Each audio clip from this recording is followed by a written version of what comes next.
brought to you by Gorski Wellness and the possibility of a better you. Are you feeling sluggish? Ready for a change? Need more energy? Up for a bigger challenge? I'm Moyra Gorski, retired nurse and wellness advocate. For over 22 years, I've been helping people live healthier lives while making small changes each and every day. Those small changes lead my clients to living a healthier lifestyle with markedly better health. As a brand ambassador for the Shaklee Corporation, the most clinically proven wellness company in the world, I guide my clients to make healthier choices each day with their food, supplements, skincare, workouts, and mindset. They say getting started is half the battle. Let's make healthy happen together. If you're ready for simple, natural, sustainable solutions to feeling and looking your best, let's connect. You'll find a link in the show notes or reach out to me at moyragorski.com. Here's to a better you. The critical component is connection, not just to be connected to receive, but also to give. Welcome to the Juggling the Chaos of Recovery podcast, where we focus on health and wellness and overcoming all types of addictions. You're in the right place if you're a mom, dad, sibling, or caregiver who has a loved one who is or was struggling with an eating disorder or any other kind of addiction. In a time where everything seems heavy, I'm here to bring you a very real, yet lighthearted take on what the heck we're all supposed to do with our lives while we care for our loved ones who are struggling. One thing holds true throughout it all. You can't juggle the chaos without smiling. At least a little bit. Well, welcome to another episode of the podcast. I'm your host, Moyra Gorski. So glad that you are back here listening. And for us, it's the end of the summer. So hope you've all had a great summer whenever if you're listening to it now, or again, just appreciate you coming back to listen. And I love the connections that I make because of this podcast and the guests that I get that I'm allowed to bring on here and tell their stories. And so today I've got a cool dude that's coming on, Dana Kroll, who is my guest today. He has a podcast himself called I Kissed Alcohol Goodbye. He's newly into sobriety, but it doesn't matter. I mean, he's chosen that and he has a story and he wants to help other people with that story. So we're going to have a great conversation today. So welcome, Dana, to my show. Thank you so much for having me. I appreciate it.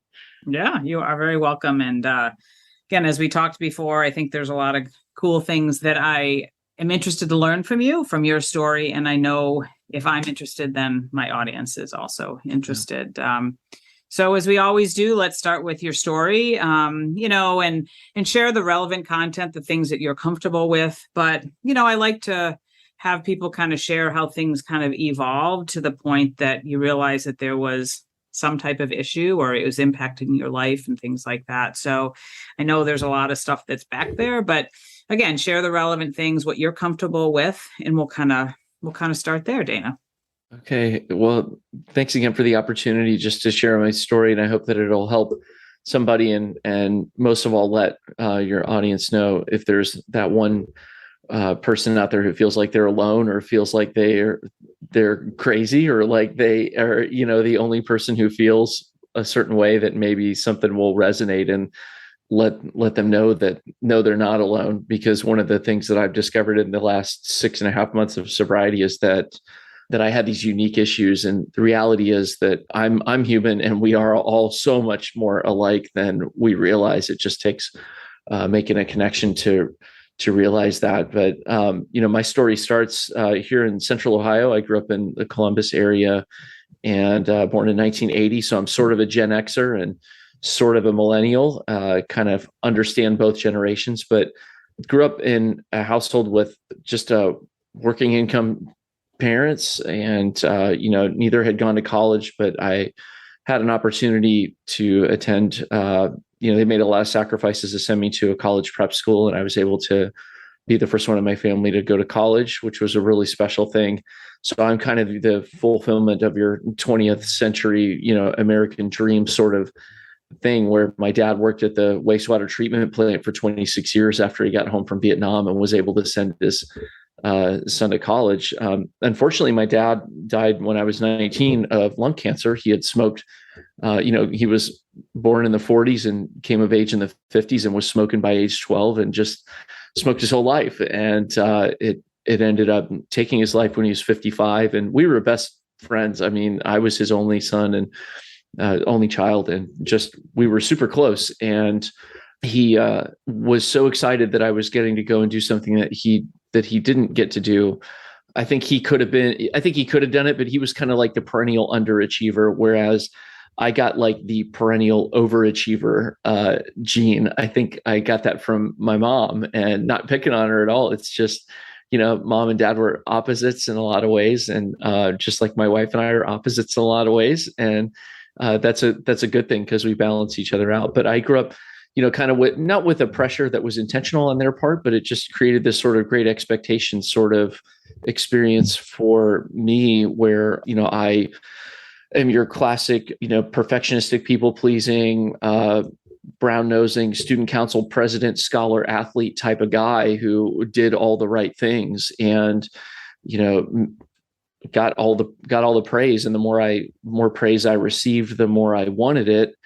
And the more I strived for it, and it just put me on this treadmill that only got faster and faster. And so, as I went through college, I started college in 1998. I thought I was going to go to law school and become a litigator, and then run for Congress one day. And I studied political science. I thought that's what I was going to do. It's what I loved, but it turns out I fell in love with the Army instead. I did ROTC in college, and who knew, the week before 9/11, I submitted my dream sheet to Army Cadet Command saying, hey, this is what I'd like to do when I commission next spring as an officer. Here's the jobs that I'd like to do. Here's where I'd like to be stationed. And, the next week, the plane hit the Pentagon, and from what I'm told, hit part of Cadet Command and really screwed up our commissioning year to where, like, to this day, I'm convinced that instead of flying helicopters like I wanted to do, I got to fly around in the back of them and, fast rope out of them and jump out of them later on as an infantry officer and then later on as a chaplain. So I basically went through my infantry officer basic course in Ranger School and went straight off to Iraq in 2003, was engaged to my now wife. We had met in college. And up to this point, alcohol had just played kind of a standard, a stereotypical role. I mean, I don't think that there's a lot that's unique about my story. It's like sneaking out behind a friend's house at age 14 to drink a warm beer that we had stolen from wherever. And, we all did that. Right, exactly. And it was a rite of passage and everything. But then it became, it escalated to where in the beginning of senior year, I wore it like a badge of honor. Like, oh, look, I drank every weekend this fall. And again, I was student council president at the time. And so it's like, here I am, being the goody two shoes on the one hand, but also like trying to be cool and trying to do all these, socially acceptable things and having fun and whatever. And there came a point where, like, in December of my senior year, I think of high school, I realized, like, gosh, I feel like crap. I've been drinking too much. And I started running every morning and I sort of like dialed back the partying. But then when I got to college, my wife and I both went to a big party school, Ohio University in Athens, Ohio. And it's a great school, but I mean, it gets its reputation, honestly. And my wife's one of the unicorns who didn't drink there. And my hat's off to her and the others who went there without drinking, because especially, in the ROTC culture, it's not the military yet. I mean, it's military-ish because you're just cadets and you're college students and you're not really in the Army yet. But you might as well be in socially because you're already kind of like forming these little, this small cohort of brothers and sisters that you do everything with and that you sweat and bleed and train with every day and you drink and you run around with. And so by the time I got to being a commissioned officer, though, after college, and now here I am doing my infantry training and recognizing, like, as soon as I finish this infantry training, I'm going straight to Iraq. It sort of sobered me up, so to speak. I remember during my infantry officer training, my buddies were still kind of going out downtown to get drunk and, like, hit on college girls or whatever from the local school that was there and outside Fort Benning. And I just had kind of gotten over that phase of life. It just didn't appeal to me anymore. And at the time I was talking to my now wife, and I realized, gosh, this is what a friend of mine would call a Marian girl. She wasn't a date. She wasn't this girl that I'm going to date and just kind of like run around with, have a fling with. Like, this is a girl that, is a young woman who I would, want to be my wife and the mother of our children. And she is, and I'm really glad that I made that decision. And because of the wars and because of the way things kind of shaped up for me with my next job that I'll talk about in a second, I really didn't drink a lot from my early 20, from like age 23 to probably age 32, 33. I really didn't drink much. And part of the reason is because I felt called to ministry. I went to Iraq for that first tour in 2003, came home, and then right before I was going to go back to Iraq in 2005, I got hurt. I had a heat stroke on a morning run and had 107.6 core temperature and could have died, and thankfully didn't. And I wasn't really even severely hurt by it, which I still think is kind of a miraculous thing.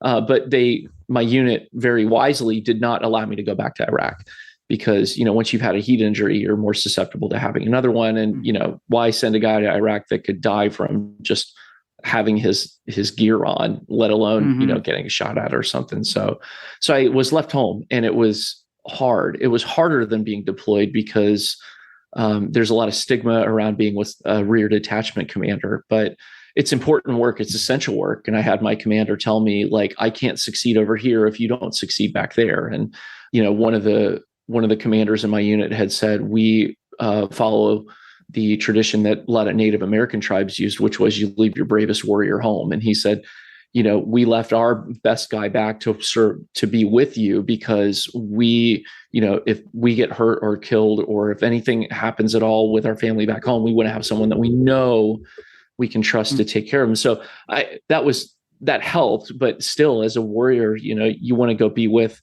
your guys and gals, and especially as a junior officer who had combat experience, that hadn't happened since Vietnam. So it was like, oh my gosh, I'm missing out on a chance to go back as a junior captain after having been there as a lieutenant. So in the midst of all this, though, I wasn't drinking because our little church off the base was in between pastors, and they had asked me to preach and teach a few times because I am good at public speaking. I enjoy it. And being a leader is kind of like, it had become part of my DNA by that point as an Army officer. So I was like, sure, I'll teach sure, I'll lead a Bible study. Sure, I'll fill in the pulpit, whatever. But when the deployment was over or during that deployment, and once the new pastor had arrived at our church, he heard me preach once and said, "You're feeling God call you to ministry, aren't you?" And I said, "Yeah." And so my unit supported me leaving active duty to go to seminary to become a chaplain candidate. And so I spent 2007 to 2009 still on the sidelines, went to Fuller Seminary in Pasadena, California. And it's a great kaleidoscopic seminary, dozens of denominations, dozens of countries represented there. Los Angeles itself, obviously one of the crossroads of the world, great place to train for military ministry. And so I made it back to active duty in early 2010, just in time to go to Afghanistan I had missed the Iraq surge, but I made it back for the Afghanistan surge. And as difficult as that year was, and it was hard. We were in a very bad area, and this was when casualties were bad. And I was in a support unit, so I was not out on foot patrols with guys while they were getting blown up, but I was seeing them as they came back in through my unit's combat hospital. And so there were just a lot of things that happened that year. A fellow chaplain was killed that I had to go and cover down for him. That hadn't happened since Vietnam. There was no training manual for how do you fill in for a dead chaplain. And as you know, it was a harrowing experience, but all of it felt like a validation. Like, okay, I'm doing what I'm supposed to be doing. And through all this, I wasn't drinking. When I got home from that deployment, I was too busy. I was too busy to drink. The Army was like, hey, you're a former infantry officer.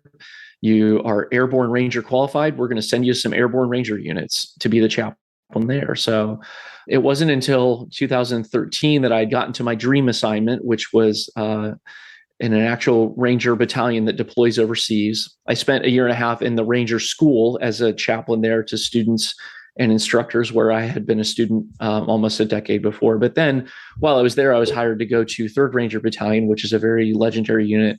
It is the unit from Black Hawk Down in Mogadishu. And I had the great honor of serving there for a couple of years, including one deployment to Afghanistan with them. And there was unfortunately a mass casualty while we were there, almost on the 20th anniversary of Mogadishu. And so that was another harrowing experience, but it was like, no, but I'm doing what I'm supposed to do. And I had people tell me, you're doing a great job. Like you're the best chaplain I've ever served with. And these are some people that had served with some pretty amazing chaplains. So again, all the great expectations fulfilled, right? Here I am, early 30s, coming into my own and feeling like, I'm just now making, a solid amount of money. I've got free healthcare. I've got, I'm established in my career and feeling like people are starting to take me seriously just as an adult. And this is where the drinking really started, though, because the pressure was starting to get to me. And I think now looking back, the PTSD from previous things that had happened in Iraq when I was an infantry officer, and then those experiences that I talked about in Afghanistan on 2 trips there, started to kind of take their toll. And I started to have a beer at night just to unwind, and a beer or two just to relax. And my wife called it. She said, whenever you get out of the Army, if you're not careful, whenever you get out, you're going to have a drinking problem. And we thought that would be 20 years from then. I thought I was going to stay and be a chaplain for forever, as long as the Army would let me. And turns out that we had it's a very, very long story that I won't go into, but a lot of things happened all at once, and it necessitated me leaving active duty, leaving the ministry. I was a Protestant minister, and we became Catholic. And so we left being an active duty Army chaplain family that lived on a military base on a cul-de-sac with 10 houses and 19 kids that we knew all of them. And our kids had all these friends, to coming to being a civilian National Guard. I went back to being an infantry officer for a couple of years because I thought it would help me transition out. Well, it didn't. It actually made things worse. And, I ended up I ended up having to leave the Guard. I left a command. I was immediately given a command when I went to the Guard. So here I am, a company commander as an infantry officer again. And we came on orders to go back to the Middle East. But now by this point, we've had a change of faith. We've had a change of location. We've had we had a preemie in the middle of all this and just chaos. I didn't mention the births of our boys at different times that were stressful, as we moved around the country. So basically, this is where alcohol really started to enter the picture when we came back to civilian life several years ago.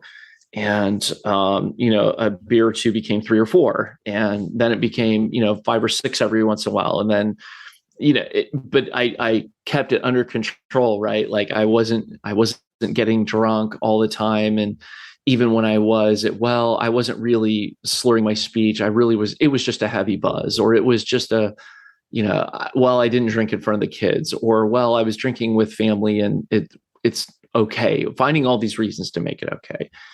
And, but what's happened is, by now I'm on my 12th or 13th job since then, because I just cannot find a place where I fit. My first attempt at a civilian job out of the gate was at Lowe's, and I was quickly promoted vertically promoted within 10 weeks, laterally promoted to the most difficult position 10 weeks after that during a corporate restructure.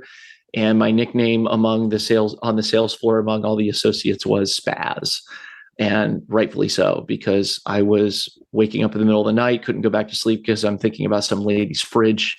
That is it going to be on the truck tomorrow? Is she going to yell at me? What am I going to have to do? All these things that I had to do, that my brain and my body were treating these things like they were combat. Like when I was a jump master on a cargo aircraft with, paratroopers, that I was responsible for exiting the aircraft properly and not dying, but this is appliances. Right. And so, I learned how to read a profit and loss statement, and was on the fast track to being a store manager and making 6 figures again and all these things. But I recognized, I care about people more than profits. I didn't really relish the idea of cutting people's hours to protect my bonus check as an entry-level salary guy. entry-level salary guy. So I had this opportunity that our parish offered, our priest offered me the opportunity to go and run the food pantry for inner city soup kitchen that the parish runs, because it's in downtown Columbus. And so I thought, okay, here's a chance for me to let's step off the crazy track. Let's just go back to doing something that's a little less crazy. We'll figure out the money, whatever. But within 90 days of being there, I was the operations manager. And within a year, I was the director. And while I was there, I was being traumatized on a daily basis. I mean, I'm surrounded by, you talk about fight or flight and hypervigilance. I mean, it's such a chaotic environment, so unpredictable. One of the handful of days that we didn't have our special duty police officer there, I got sucker punched and had my jaw broken, just all kinds of crazy things. And in the midst of all this, trying to do trauma therapy at the VA, I'm trying to be a husband and a father to 3 boys. I'm trying to figure out a next step, and I'm doing grad school full time with my GI Bill. I'm trying to I got a writing degree, Master of Fine Arts in Creative Writing, and I'm trying to write a thesis about a chaplain and an infantry soldier in his unit as a way to try to process my trauma and drama. But it was just all awful. And so was it the alcohol that just became just to kind of calm all of that stuff down? It's the only way I can get my brain to turn off. And, your viewers we're on Zoom and you can see it. And we've chatted once already. You've already figured out that I'm pretty wired uptight kind of guy. Like, I actually feel calm right now, but I listen to myself talking. I'm like, oh my God, the listeners are like, man, this guy's wired up tired in the Jack in the Box. I think from what you just said, that whole part, like, you started out as you're somebody that's a people pleaser, you're a perfectionist, you work hard and you go to the top. And so that's what you've done with every place that you've been. So that's admirable. Yeah. But along the way, again, this is just my, take on it. Along the way, you've had this trauma. Yeah. And we've talked about this on this podcast, that and some people say, don't say big T or little T trauma or whatever, but there's been trauma in your life. Yeah. With with the combat and all of that. And as a result, again, you're dysregulated, if you will. You're finding a way to take care of that trauma that happened and those memories and the things that come up. So it doesn't matter where you're at, unless you have some things in your tool belt that are better than drinking and drugs, then you're going to continue to follow that same that pattern is going to continue to repeat itself, whatever kind of job or position you're in, because you haven't found a way to deal with the trauma. Yeah. Again, we talk about that on this podcast all the time, that it's either the drinking or the drugs or the eating or the not eating or the porn or the sex, whatever it is. There's something that's gone on and traumatized you. Yeah. And this is what you're choosing to soothe yourself with. I mean, that's what I see. And so I think it's admirable that you've identified that and said, okay, I'm going to take that out of it. But then in the meantime, you've got to find, what are you going to do instead of that? Right. In order to calm your brain down, in order to, be a working citizen, to be able to care for the kids and all that kind of stuff. You got to find something that, is helping you deal.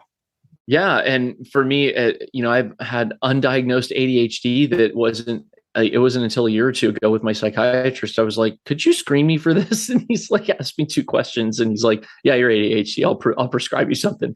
And so that started to help. But it's, as somebody who is all those things that you described and ADHD, it's like, I cannot get my brain to turn off without anything except for vigorous physical exercise, which the Army, thankfully, I think the way I got away with it for all those years, for literally half my life, was just the first thing of the day in the Army is you do exercise. And that's what helps the ADHD brain, is to get a lot of that stray voltage out. But these are things that I didn't realize about myself, even though people had said to me a lot, like, have you ever been do you think you have ADHD? And because that was so stigmatized, I always had this very visceral reaction to it, like, no.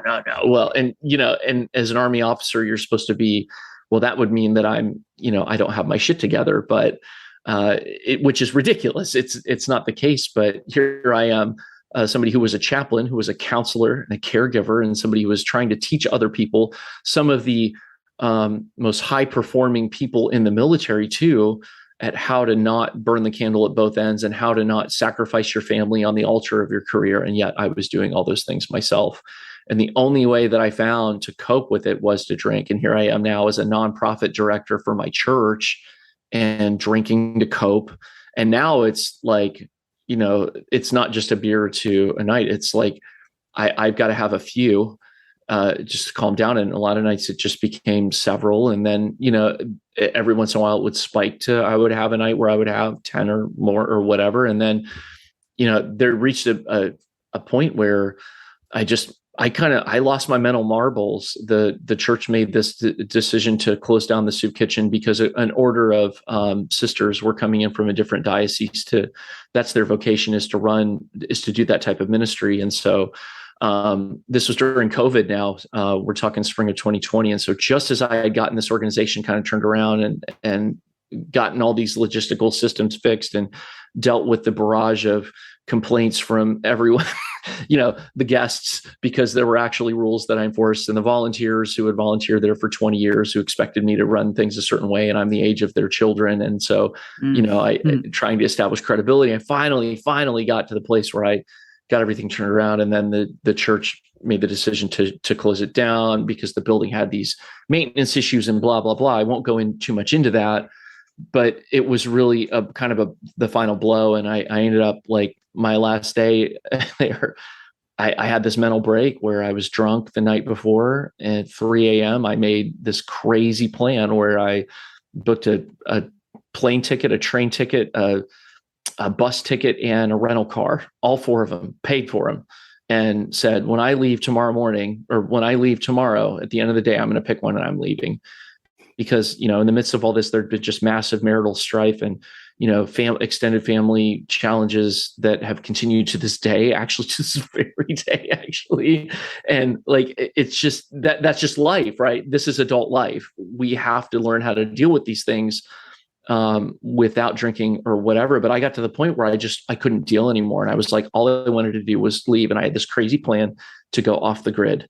And I'm talking like, I'm still buzzed driving into work. I bought a burner phone. I had $2,000 of cash in my pocket, my passport. I mean, like, I was going to get on that plane and I was going to or wherever, and I was going to leave. And thankfully the special duty police officer that was there that day, on my last day, is a fellow veteran he was a Marine who was blown up next to his buddy and had his buddy died, and he had his back broken. And now he's this wonderful police officer who just recognized the signs, and he was like, "Are you okay?" And, he was getting ready to leave for the day, and I was getting ready to leave too. And he's like, "Are you all right, man?" I'm like, "No." And I spilled the beans, and he ended up, getting me to the hospital. I am spending several days in a VA hospital. But so the VA got me, put in through a couple months worth of intensive outpatient recovery. We did it by Zoom because it was COVID, and it helped. It was great. And I stayed sober for a year, from the summer of 2020 till last summer, 2021. But by that point, I had to go back to work. Like, I had taken unemployment. I had been day trading and making a lot of money day trading, like a lot of people did, with stimulus funny money. And the market's awash with all this cash, and it was easy. You buy something, it goes up. Like, oh, right. This is the best video game ever, right? Well, it was great until somebody who is ADHD and impulsive and didn't, should have been disciplined. I kept thinking, oh, I'm disciplined, I'm fine, I got this. Now it was totally turned into a gambler and lost it all and then some. And and so then I'm depressed about that. And then we had some extended family drama that just really took us by surprise. And we just, oh God, it just feels like a bad country song about a train wreck into a dumpster fire. I joke that my initials aren't DK for Dana Kroll. It's for Drama King. Like, I feel like drama follows me everywhere I go, and I'm trying to not have there be drama. But yes, to answer your question many minutes ago, or your comment many minutes ago, since I've rambled here, like, yeah, the alcohol is what I was using just to cope, just to get by. And I knew it wouldn't last forever. It couldn't last forever, but it was all I knew how to do to quiet everything and to help me feel like, okay, just for a little bit of time at the end of the day, I can look forward to at least a little bit of time when I don't have to worry about something and I can just turn my brain off. Mm-hmm. Yeah. Yeah. And I think it's really, I mean, it's so important, everything that you shared. And as I shared before we went live too, I mean, one of our sons is in the Air Force, and he's been in, just started in December, and he's loving it and having a good time. But, it's also tough. I visited him in the month of August, and I could see. And we talked about it a little bit. Like it's tough. It's tough work. He's a mechanic on the wonderful B-2 stealth bombers. It's awesome position. Yeah. But it's tough.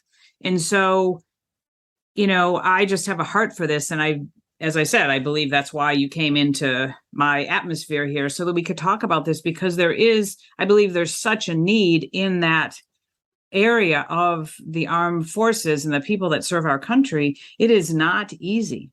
And with everything that, again, I've talked about on this podcast, regardless in there or someplace else, we've got to find something we got to find a way to cope. We have to find a way to deal with life, because life is going to happen. And that's what I said to my son. Yeah, this is a tough time for you. And you are the peon. You are the low man on the totem pole. So there's part of that. And yes, there is those, it's heavy work. So, but you either quit or you got to figure out a way to deal with it, and let's do it in a healthy way, if you will, or a smart way, and things like that. And so, but again, I think there's plenty of people that are going to be listening to this, or hopefully they share it with their friend, that was like, yeah, this is what's going on. Again, I went in to do noble work, and man, it's getting the best of me. Yeah. And it did. I made it work as long as I could. And then I started to break. And that was, thankfully, that IOP 2 years ago helped me stay sober for a year. But then it was when I had to go back to work last summer, the other part of the story that I left out is that my wife is trained as an educator. We had chosen a long time ago to homeschool our kids just because the military, it made it easier when I was home, because I was in units where I had weird work schedules or weird training. I'd be away for 3 weeks or away for 3 months or gone for 11, however my deployment or training cycle is going to be, then we could just kind of adjust around that. And it really worked for us. And so as civilian family, we've chosen to continue that. But when I got to the point where I just job after job after job wasn't working, I was like, can I please, stay home with the boys and give that a try? And so my wife very graciously, went back to work so I could do that. But then, it necessitated, it was still necessary for me to work too, to make ends meet. And so when that happened last summer, I'm like, well, I'll try an early morning UPS job, and, I'll get out all this. I'll load trucks. It'll get out my energy and stuff. Well, 4 to 9 a.m. turned into 1 to 9 a.m., 5 days a week turned into 6 days a week, because it was kind of a union bait and switch. And I'm not hacking on UPS. It's just, it wasn't the right fit for me. And so I switched to Amazon. And throughout all this, I'm drinking. And, think, oh, well, if I start at 4 a.m. or I start at 1 a.m., then I won't drink as much. I won't be able to drink. No, I mean, when you need to want and need to drink, or you tell yourself you need to, then you'll find a way. And I did. And so by last fall, around peak season in November, I said, well, I'll try Amazon from 11 p.m. to 4 a.m. Surely I won't, then I'll come home and I'll go to sleep. I'll be exhausted, because it was an XL warehouse where you handle like the big stuff, like appliances and all those other things. Mm-hmm. So, no, it didn't work. I came home and drank myself to sleep from 4 p.m. until sunrise. And then, woke up midday to do homeschooling, and, thankfully never woke up I never homeschooled my kids drunk. There were times where I'm like hungover, or, I'm not feeling great. So I'm not winning Father of the Year award, but it was like, I was just trying to make it. And then again, I reached another breaking point about 6 months ago, where I was like, I just feel like I'm failing at everything at life. I was this high performing guy, and I've gone from, all my peers were commissioned. We were commissioned 20 years ago. My peers are retiring as colonels. And I left the military as a captain, and now here I am, working in a warehouse job, and there's nothing wrong with a warehouse job. Like, I'm the son of a ship plant worker. Right. I always joke that my dad had a brown collar job, like that, he had a shitty job, and he did it faithfully. Yeah. And there's no shame in that. But for somebody like me who's been trained, like, you got to go and exceed and excel. Well, here I'm feeling like crap. My current job is at Taco Bell. I make tacos right now because that's what I'm capable of doing. And it just, what happened when I recognized this past winter was I had started to give up on people. I'd started to give up on myself. I mean, things were so bad that I just said, like, I think I just need to go. Again, in the Army, the way that we train our soldiers to deal with conflict is armed conflict is you move to the sound of the gunfire, like you run into the fight. But we train our soldiers at home, you break contact. You don't fight. And I would never, ever lay a hand on my wife or our boys. But that reflex is there from training so many soldiers. Like if things get hot at home, like things get heavy or hot, whatever, you leave. Yeah. Because you don't want to ever even have the accusation that something happened. Right. And so here I am, my reflex is to leave. And I left for a few days to go to this cheap hotel and drink, basically. And the thing that turned this thing around for me was I found an app. This is around New Year's, before I had gotten to this breaking point again. And I was kind of a lurker. It's called Reframe. It's available on iPhone only right now, but it's been a game changer. It's got a lot of resources. It teaches you about the neuroscience of alcohol and what alcohol does to your body physiologically. And then it teaches you about the mental and the relational aspects of it. All of these things which I knew, but which I, again, physician heal thyself. It's like I'm my own. I never practiced what I preached. But as I listened to these daily Zoom calls, which are sort of like AA in a sense that there are shares and things like that. But Reframe takes a different approach than 12-step in some other ways. But I would listen into these calls and hear people being so candid and honest and kind to themselves. The lady who's the very first guest on my own podcast, her name's Vonda Roney. She lives in Hoboken, New Jersey. And she is like my big sister. She's a couple weeks ahead of me in sobriety. And as she shared, I would listen to her share almost every day. And she's just this vivacious, just a really inspirational person. But she's also very intense and you could tell very serious too. And that really resonated with me. And Vonda shared a couple weeks in that she had a slip where she drank. And she was so kind to herself through that process. She said, you know what? She's like, damn it. I worked hard for those 2 weeks. I'm not resetting my day count. I've been sober for 15 days. I had a slip. And even throughout her almost 200 days now, she's had a couple slips. And she said, no, I'm at 200 days because, in her mind, it's like if you've drank 3 days out of 100, then you're still scoring a 97%. That's still something to be celebrated. It's not like you have to get zero.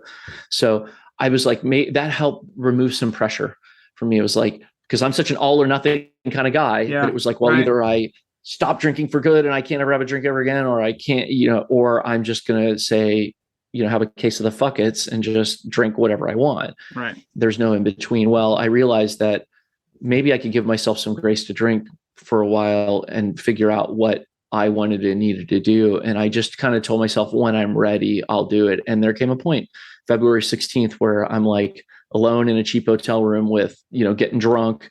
I had driven to work drunk and this is like, who am I? I'm like, who am I? Who is doing this? And it came to the point where I said, this is now I'm ready. And plugging in there, I got connected with Vonda and she plugged me in with a group of several other women who are all like my sisters. They're like my big sisters, and I text them. And whenever I have problems, have cravings, I almost texted them last night. I was having a really rough night last night. And thankfully I worked until after, you can legally buy beers, so the temptation wasn't as bad, but I was close to texting them last night and saying, ladies, I need you to walk me through this and make sure that I don't drink. So, well, and the fact that you found, that support, it's so key. I think with many things in life is to have those accountability people. And certainly in this time that, especially because you're still new into it, and I don't know, I shouldn't necessarily make that judgment just because you're new into it. It's going to be more tempting. Yeah. But, you're a baby in it, but, I'm sure there's other people that perhaps they are many years into it and they still have some of those strong things. I say that for that. But again, it sounds like that's what you found that's really keeping you on this straight path. And like we talked about before, now you started a podcast and you want to share with other people to maybe help. And that's why, I started this too, was if we could share some stories and people feel like they're not alone and they can listen and go, wow, there's somebody else that's going through what I'm going through. Yeah. Then that's good. Again, you feel like you're not alone in this journey of life, struggle, decisions that you made. I like to spend a little bit of time just always to kind of talk about relationships, because I know, like with my daughter, as she started to struggle and I'm the mom, and then all of a sudden I have to be like the police to be like, okay, you can't do that, you can't do this, or to be that, really strong, it changed our relationship.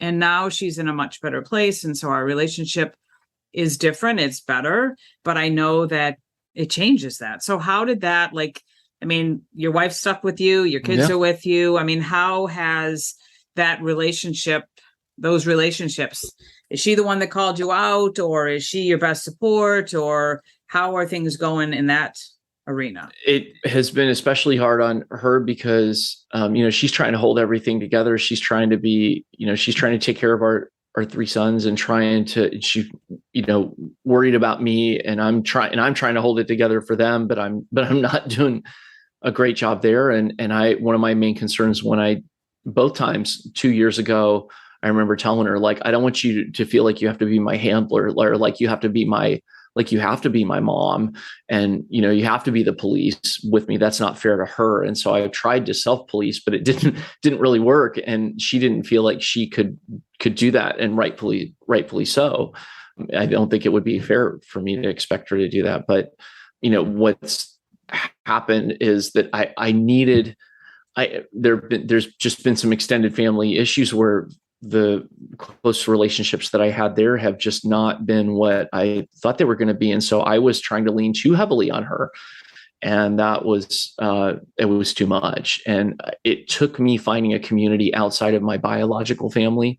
I have what I call now a logical family, and I didn't coin that. It's one of my coaches on the Reframe app talks about you have your biological family that you're related to and you may share a last name with, but you have your logical family that understands you for who you are as somebody who struggled with and or still struggles with addiction, and what it means to be in recovery, and how that impacts every area of your life, and how all the emotions and the challenges that go along with that. And so what really had to happen was I had to find some people who could be there for me without placing that pressure on my wife. And so again, it may sound strange to some of your listeners that I'm on a text group with several women who aren't my wife, but like they really are like my sisters. Like they are the first people that I would go to if I were having an issue. And there have been moments where I was like in this craving, and I'm like, I know I'm not going to drink. In all likelihood, I'm not going to drink, but the temptation is very strong, and I'm capable of anything. So I'm going to text them and make sure for that accountability. And so what happened is I just made a transition to we've got, the nuclear family here at the house. My wife and our three sons are my entire world. They're in concentric circles. It feels like we lost our army family, we lost extended family. Now we've got each other, and thankfully we have, our parents that are here for us that have been so supportive and everything. So I'm not making it sound like I don't have any biological family at all, but I'm just saying, like, in terms of my recovery, it's the logical family of people that I've met on the Reframe app that we've exchanged Instagram handles, and we have Instagram chat groups that I started where we just chat about life and we share life. And I've got all these brothers and sisters across the world.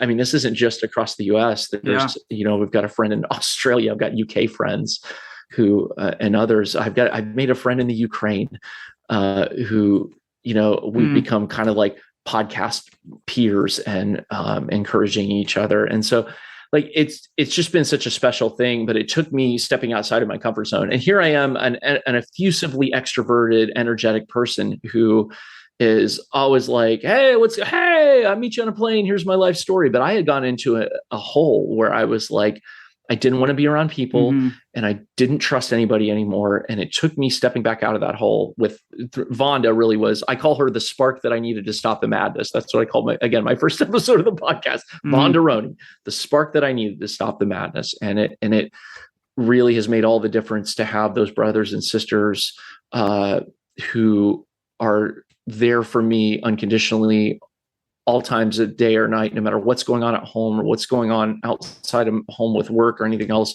They are right there for me at any time and any place. I don't know if this really answered your question, but just. No, well, no. I mean, I think that's, again, I hope that people can hear that and understand that, because again, it can be 12 steps. Yep. It can be the reframe. It can be anything, but it is. And I've seen that again with our daughter here. You want to help. And I encourage you, listeners, and if you haven't listened to it yourself, I was able to interview a gal who my daughter met when she was in treatment, but then I interviewed her husband, and just to get that spouse perspective too. And so you want to help, but there's also this point, and if you've ever seen that show or the movie, The Beautiful Boy, I mean, it's a great one that, with Steve Carell, who, I don't care for The Office, but man, once I saw him in that movie, I have a lot of respect for him. I mean, he's just a brilliant actor. And it was that time that did you see the movie? I didn't, not yet, but I think I know which one you're talking about. Well, and the son, who is a drug addict, he calls home and he's like, I want to come home and I want to recover around you and stuff like that. I have to be by my family. And like Steve Carell, sitting there and he's like pausing and he's like, call your sponsor. I love you. Call your sponsor. Yeah. And it's like, you have to, it's the boundary setting, and it's the, what, I can love you, but you have to call your sponsor. You need to check in with this group. Those people understand, again, where you're at. They can support you in different ways. And it has to be that, like, at least from like your wife's perspective, my perspective, the caregiver, it's like you have to kind of surrender it over to like, hey, I'm not the expert, and I hear you. I'm sorry you're going through a rough time. I love you. And how are you going to get help for yourself? Can't be me, And I think for those that are used to taking care of others, like I'm a nurse by schooling, you're a chaplain and all that, you're used to caring for others. For us to ask for help, it can be kind of a tough thing, to say, oh, I need help. Like, oh, that means I'm really worthless and useless and stuff like that. That's what or I'm not capable. That's what I came to believe about myself when I needed help. But I also have reframed it, if you will, into saying that we need support. Like, I need support. And sometimes it can be like, I need to talk to, or, we need to talk to somebody in our support group. Or maybe it's, hey, can we go for a walk together? Or I got to go to a movie, or guess what? I'm going to go do something by myself, because that's the support that I need for myself. So I'm glad that you found that, because again, I think that that's a pivotal part in anybody's recovery, is to find people that can support you, but also call you out on your bullshit, because they can call you out. Like, you're somebody who's been in the same situation as you can be like, hey, dude, I think you're like, you're lying to me or whatever. So you need people to love you, support you, and call you out in order to keep you on that straight path. Yeah. I'm so glad you talked about, you gave the example of saying going to a movie by yourself. Like, I've got a friend, a chaplain friend who, that's his thing. Like, he goes to take care, his self-care is he goes and sees a movie, alone. And those are the kinds of things that I never really allowed myself when I was in the midst of all of the ministries or the works or whatever I was doing. It was like, well, it's too selfish to take care of myself. And, especially when I don't want to make it sound like it's, like it's a special class of challenge. It's just a different kind of challenge to be a parent. Like, I don't know if you or your listeners can hear like the thumping above me right now. That's like my two younger ones, like running around upstairs right now. And there are times where, as like, I know my wife, it's hard for her to say, I need some time to myself and just go. And there are times where I'm like, you need to go, just go do something alone for an hour or two or something. And, whatever it is that feeds you, like, you have to do those things, especially in recovery. But even if, someone's listening and they're like, I don't know if maybe I have a problem, maybe I drinking or with some kind of addiction, or I'm not sure.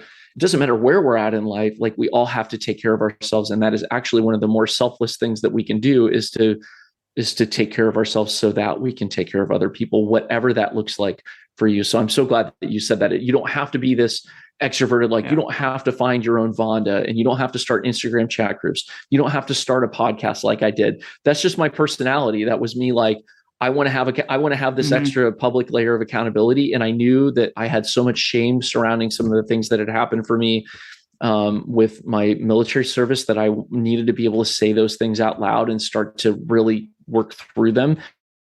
Not everybody has to air their stuff publicly. And in fact, most people, it's probably not good for but there was Well, but there was a gentleman who, I don't know if you've heard of him, Chris Herron. He was a basketball player, and a pro player, maybe for, I don't know, it doesn't matter. But he, he's lucky to be alive. But he just got messed up with drugs and all that. But he goes around and you can look him up. He goes around and he speaks to groups, to high school groups, and he came to our high school many years ago. Has a tremendous story, and really speaks so well to the kids, like gets in their face and and just has a heart to help people. Like, we live in a very nice upper middle class, suburb, have a, very well-renowned school that the kids go to. And he's like, I see all these kids and they're wearing their whatever Uggs and whatever, the Hollister jeans, and they're, injecting, drugs between their toes, things like that. And, but the point is he speaks, right? Because it's part of his accountability, because the more he talks about his story, the more it keeps him in the straight and narrow. He doesn't have a story if he falls off, and so it's good that you can find that. And, as we kind of wrap up our time together, there's a couple of groups that I'm going to refer you to that I found, because we talked a little bit about this, like, again, the support for the military and for the PTSD and stuff like that. And there are a couple, and I told you I have a wellness business, and there's a couple of gals one gal on my team who started a nonprofit that's called Support Over Stigma, and they support active military and those that are veterans with different care packages and different things. And I don't know all that much about it, but Zoe is super involved with that because she has kids in her family that are, lots of people in her family that have been in the military. And then there's another gal that I met.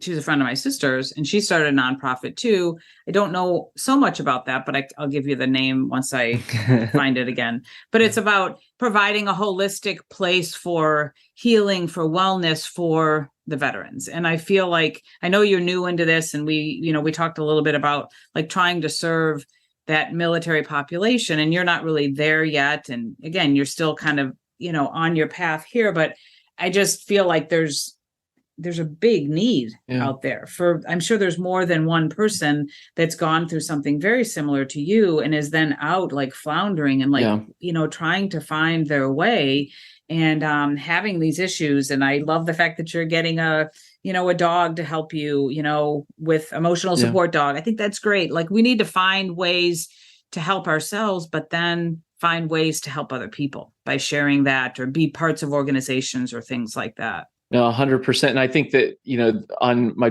podcast, I introduce it as, it's called the podcast where we're for newly sober people learning to love ourselves instead of booze. But an earlier permutation of that tagline had been, it's a podcast for newly sober people who want to stay that way and find community while they're at it. And part of my intro is, I say that I finally learned the not so secret solution to staying sober, which is, in my opinion, it's finding and contributing to a community. Like you are going to need at least one person. Like you may not need to have hundreds of people. Like I found, again, you may not need to do this big grandiose thing or even join an Instagram chat group or something like that, but you will need at least one person to connect with. Just speaking to your listeners here, like I don't presume to tell you how to live your life. All I can tell you is what's worked for me for 6 months of sobriety. And I can tell you, I would not be here without the people that I've connected with. And I've needed at least that Vonda. If there's somebody that speaks to you, that is an encouragement to you and an inspiration to you, then reach out to that person. if that's Moyra, if that's me, if that's somebody else that you hear on this podcast or another one, if it's somebody that you run into in your life, reach out to that person and just connect with them and find a way to allow yourself to be served, but then find a way to serve them. One of my keys to the first 6 months has just been serving and getting the focus off myself, because I'm a professional navel gazer and I can ruminate with the best of them. So yeah, I'm so glad you said that. That's the critical component, is connection, not just to be connected to receive, but also to give. Yeah. I think that's a great way. I think that's a great way to wrap it all up today. I think it really is. And I really appreciate your honesty and your openness. I remember, and again, that whole shame piece, I'll leave it with, like, again, I remember what Chris Herron said, like his wife said to him, when he was better and more healthy. And she's like, wow, you're shaving like, you used to shave in the shower, and he's like, she said, you're shaving out in the bathroom, like in front of the mirror. He goes, yeah, I shaved in the shower because I didn't want to look at myself. I was so ashamed of myself. I mean, there's that component of, I've heard that from my daughter. I've heard that from many on this podcast, of like, we get so ashamed of these mistakes we've made and this shit that we've gotten ourselves into. And we just don't even sometimes want to look at ourselves. But there's also, I don't know if you remember or know who it is, but there's also like mirror work that you can do. Oh yeah. For healing, like that you can stand in front of the mirror, for whoever does that, for 5 minutes and tell yourself that you love yourself like 10 times. And you got to do that every day. And that's really, even for the best of us, that's very hard. It's uncomfortable. It's very hard to do. Super uncomfortable. Yeah. I don't like it, but it's necessary, and I'm still working. It's necessary. Yeah. So you'll find Dana, your podcast is called I Kissed Alcohol Goodbye, right? That's the, Yep. And where you find him on Instagram. Any other last words or places that people can connect with you, or last words for the audience? Yeah. I mean, there's, email me at, ikissedalcoholgoodbye@gmail.com. I'm at ikissedalcoholgoodbye.com. Basically just Google it. And it's one of the first things that comes up. If you'd like to find the podcast on Apple or whatever listening platform you're on, you can get to it there, or just Instagram, message me on Instagram, email me. If I can be any kind of support to you, it would be my honor and privilege. Again, thanks for listening, everybody. We do appreciate you coming back and listening and sharing it with others so that we can continue our mission of offering people hope. So thanks again, Dana, and we'll talk to you later. Thanks for listening. If you like this podcast, head over to iTunes and leave me a 5-star review. Share it with others, and make sure you hit the subscribe button so you don't miss a thing. I've got a tribe over on Facebook, so head over there and search for Juggling the Chaos of Recovery Podcast Tribe. And do you know somebody who has a story to share, a story of recovery and hope? Please let me know, as I'd love to feature them as a guest on one of these next upcoming podcasts. And perhaps you're looking for a community of like-minded, collaborative, and supportive people who cheer each other on as we strive to improve our lives. If that sounds like something you've been looking for, schedule some time with me. You'll find the links in the show notes. Let's talk, and let me help you find your way. And I'm here to tell you that you're worth it.